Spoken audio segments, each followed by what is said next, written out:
All right, so we're kind of doing a double whammy today. This is Kynlee's first training session for her board and train.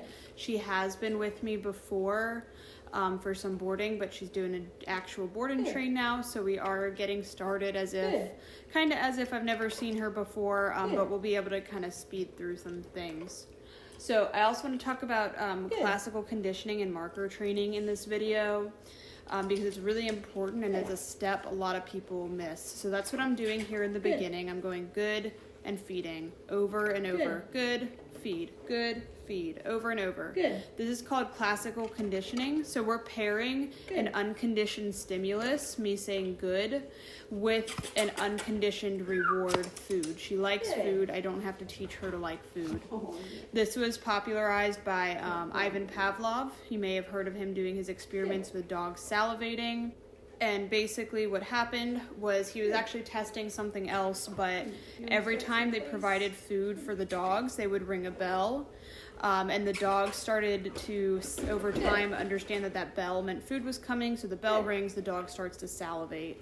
Why is this important in our dog training? Because I can't feed as fast as my dog thinks. I consider your marker like a snapshot for the behavior. And we also are starting place in this video because she's really good with the markers, and I know this is going to be helpful at home, so I want to go ahead and get started on this first. But anyway, my markers snapshot the exact behavior I want out of my dog, and that makes training go way, way faster. The first week of training with dogs isn't about the behaviors, it's about teaching them a language. So that's what I do with my reward markers. So when the dog does what I like, good. And that means they will always be followed up with food after that.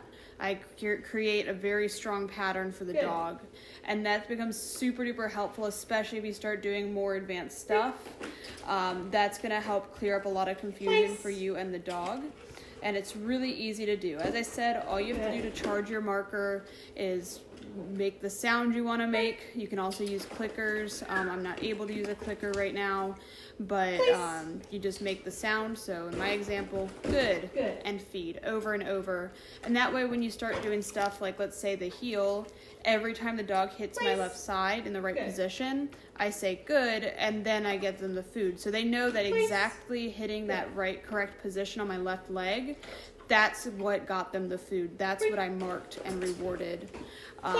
Meanwhile, if I didn't, by the time I'm able to get the food out of my treat pouch and everything, the dog could have already gone out of position, or they're not thinking about it anymore.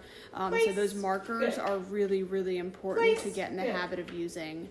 And you want to make sure you're marking and then you're rewarding. It's not happening at the same time.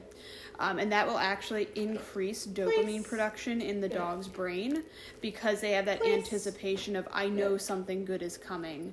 So that good causes a spike in dopamine, and then actually once you feed that reward, the dopamine really drops. And that's why some dogs we don't do jackpot rewards on, because it actually will ruin your session because their dopamine drops and it becomes no longer fun.